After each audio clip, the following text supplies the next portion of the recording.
Hello, this is African Diaspora Teacher. Today we're going to look at the docility that had made the African youth not to stand up against misrule, miseducation, uh, unemployment, and the rest. Okay, we're going to look at how it started. Okay, but to look at how it started, we're going to look at how the missionaries came down to pacify our forefathers. So the formula is there. The formula that had made the African youth in their millions to be this docile and lack the vim, the strength, the audacity to take down this misrule, this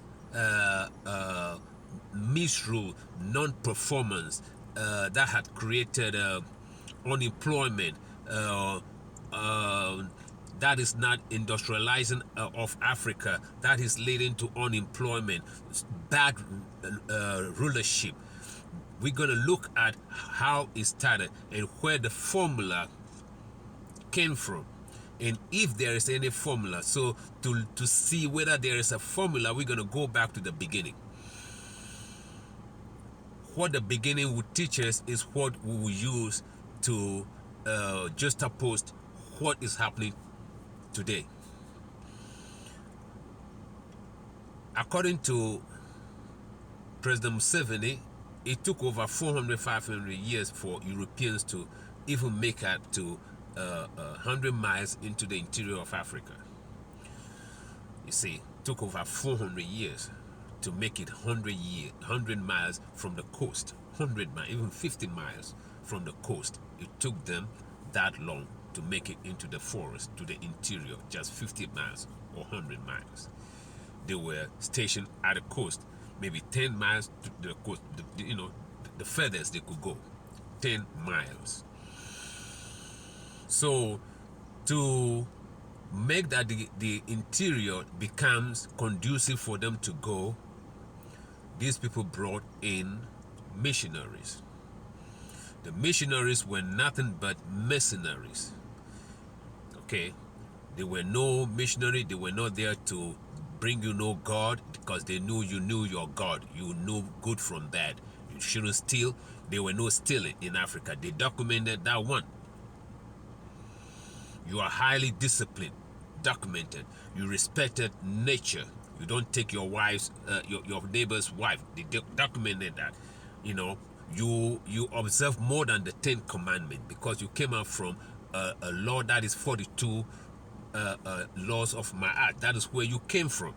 You research, you have a reverence for your water bodies, your trees, your everything. You have reverence for everything. So you are bigger than 10 commandments. Okay, you are bigger. You were bigger than 10 commandments. Okay, so people who thought 10 commandments is what they have to abide by got nothing on you. Okay, your morality and your discipline to abide by 42 laws of Ma'at has, blown these immoral people out of the steam from get-go. From get-go. So what do they have to do? They brought in missionaries. And the missionaries were very persistent. They were around the coast. Some of them, picked up into our languages, and started speaking with us and telling us about a man, hacked to a wood called cross. And they got you emotionally into this man that some people put on a cross, and they were able to get into your mind about how this man died for you, which you never knew. Okay, I don't want to go into religion. So I want to deal with how our people became pacified, turn the other cheek, that kind of a thing where preached into our ancestors. Their spirituality, their children came out from wherever they came from, either Islam or a church, to come and burn down their father's shrine, or did not believe in the way their fathers believed. They become, one by one, they started winning over how the African child 400 years ago, the African child 400 years ago, the African young man 400 years ago, the African young woman 400 years ago, one by one, they started winning them and pacifying them. All they needed was one person in one household, and that one person could do havoc. It could be a son of a big king. It could be a son of a spiritualist. All that they needed is one child, so soft, who has been beaten up to be so soft, to go into that house and cause havoc in that family. All they needed is one son from the king's palace, one son from the king's children, of numerous children, one son from that spiritualist household. All that they needed. If a town, they can take down one big spiritualist from a town of 10 or 20 spiritualists. Their goal, they are getting closer to their goal. If they can get one child, one kingdom, to accept their toxic missionary language and message, they're getting closer to their goal. Then the missionaries brought a school and say, I can teach you how to read, forgetting that we have our own literatures in our songs. You see, writing information down is not the only way of passing on information. Informations were hidden in songs. Informations were hidden in so many motifs within the town. There are so many forms of writing. But today, most of you will say, we didn't know how to write. We have no form of writing, so therefore these people brought us writing and reading, which is totally wrong. By now you should know that there are so many forms of, passing on information. Motives. You see, so many motifs within our tradition are form of writing. You see, so many motifs. Proverbs are form of education, which by the time you grow up to be an adult in an African setting, you have mastered a lot of proverbs.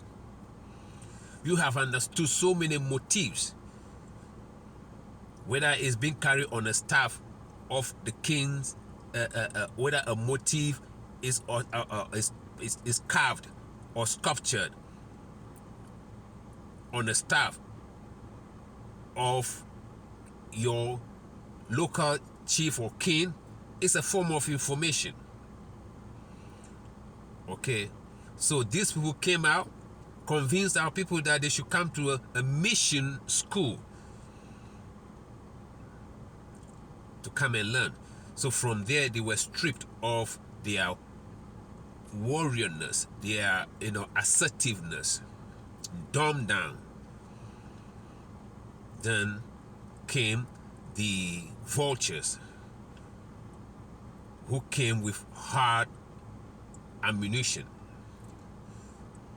Okay, after the missionaries have dumbed down, got some people on their side, they could use when the real missionaries come with a high-powered equipment. So here they have the Africans who have been dumbed down 200 years earlier, to be on the front line to support their missionary masters. As we are talking this time, some of them have been,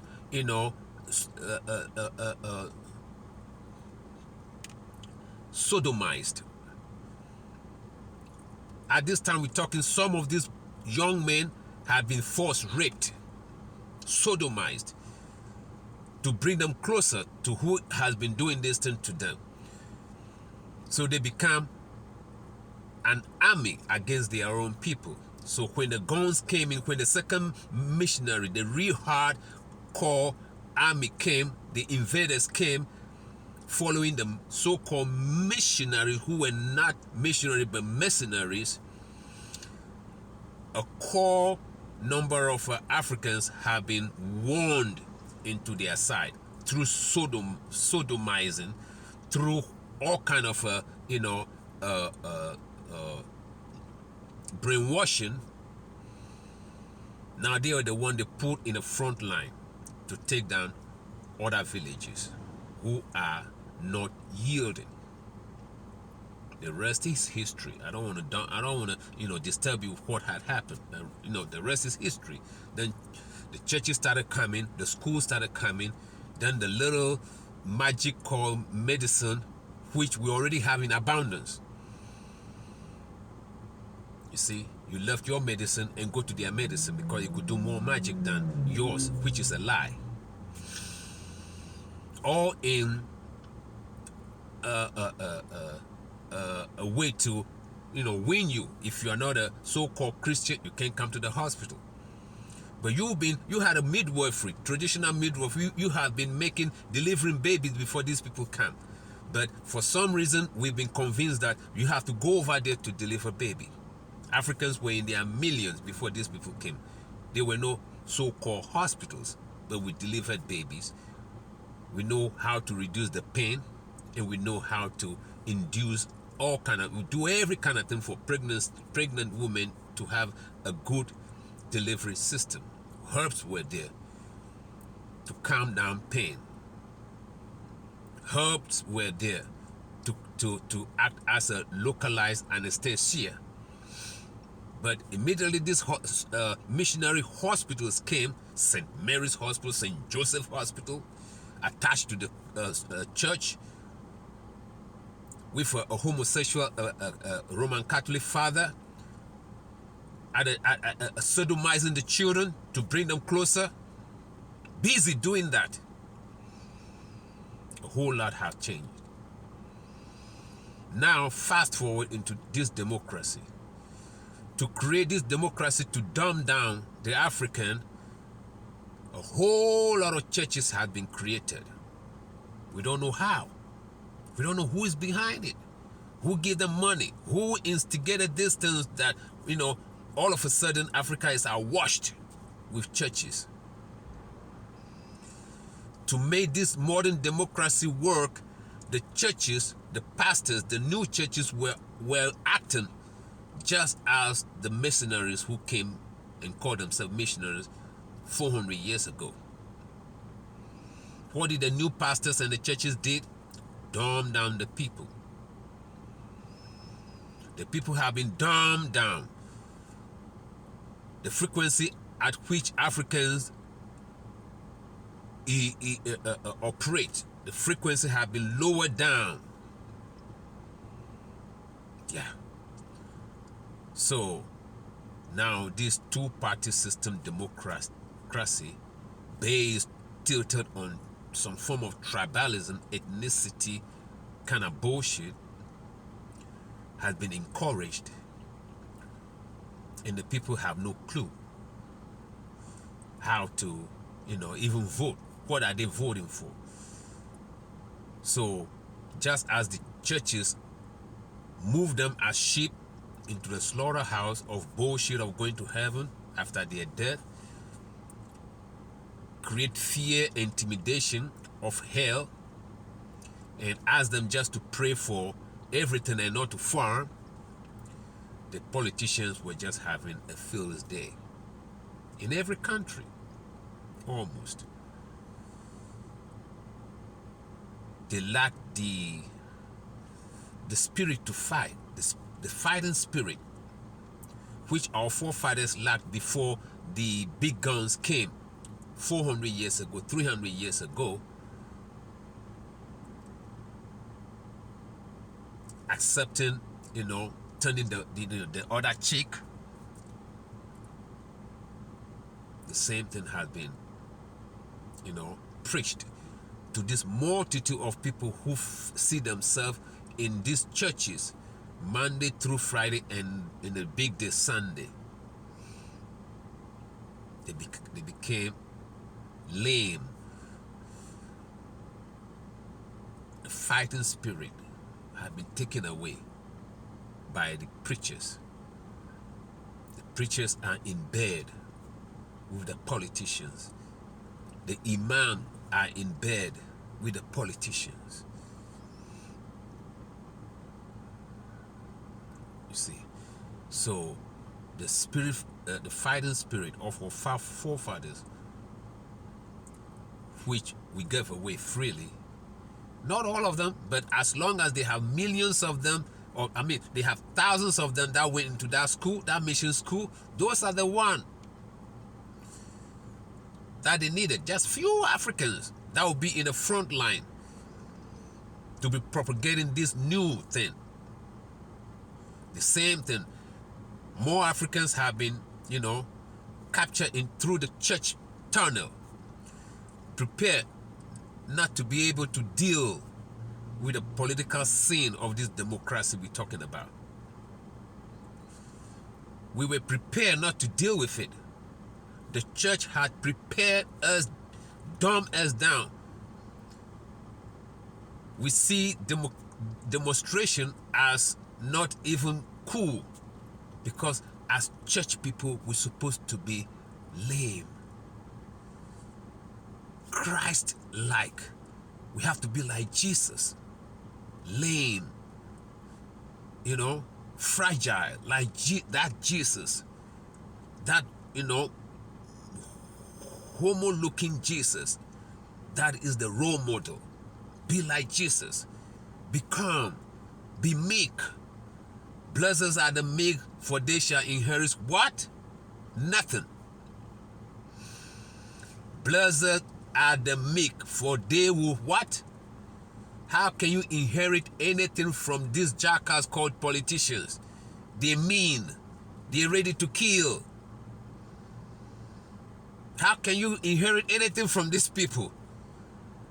How can you inherit anything from white people who want your mine, who want your gold, who want your diamond, who want your rare minerals? And they have guns and they have planes, coming down into the jungles of Africa, taking things, picking up elephants and just taking off. We have an international airport in Takwa in Ghana, where white people take gold. They don't even have to come through Kotoka International Airport. Who is policing them? And nobody talks about that international airport no more, because it's being run by the mining company. It's theirs. We don't even talk about it when we are counting international airport in Ghana. That one even don't come to mind, but it's active. We talk about Kumasi Airport, what we're doing over there, how we are upgrading it, but we keep mute.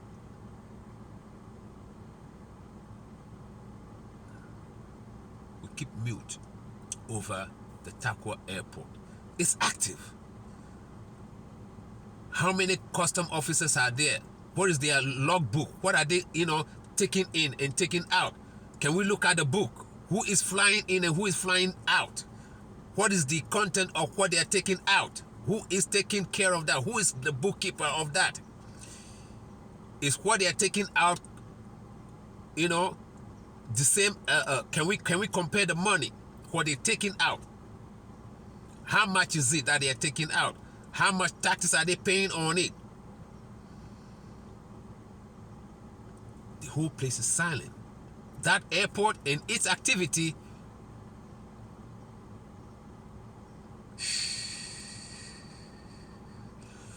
How do we get to this point? The church had made us to be this dumb. The Islamic institutions in Ghana had made us to be this dumb. The Islamic institutions in Nigeria, Togo, Benin, Cameroon dumbed us down. The Christian institution dumbed us down. Things that we're supposed to be critical of and ask for accountability.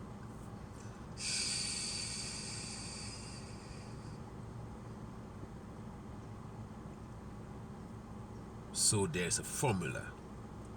The formula that was used on our people to calm them down before colonization came. The missionaries came before colonization came. The missionaries were military mercenaries.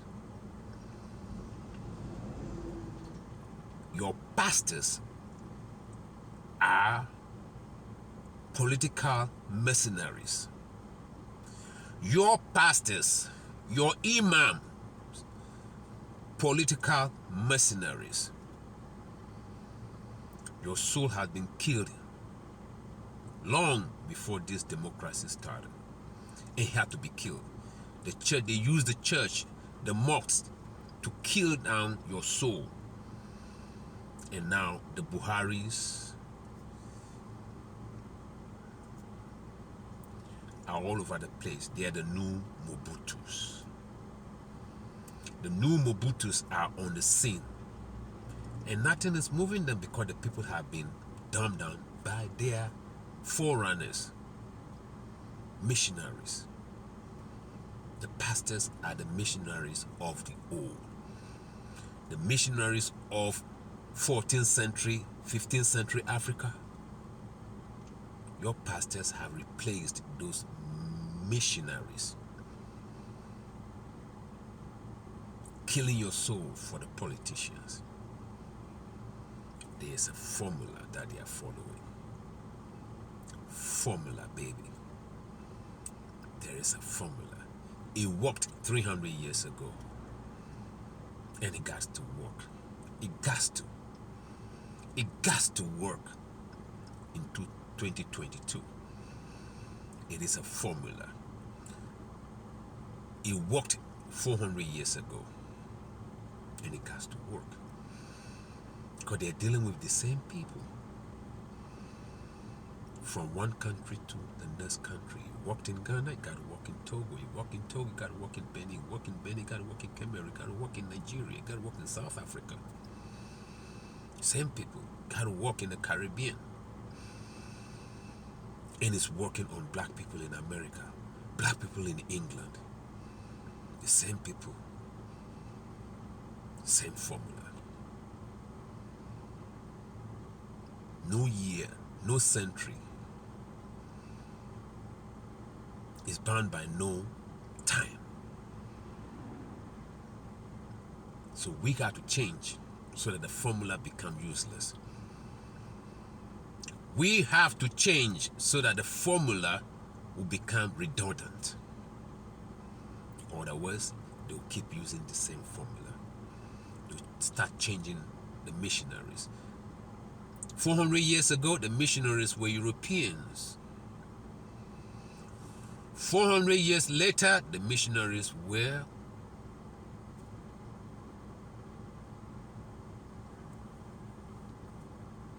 looking like me and you. The problem is the man in the mirror. We have to change our thinking, our mentality, so that the formula becomes redundant.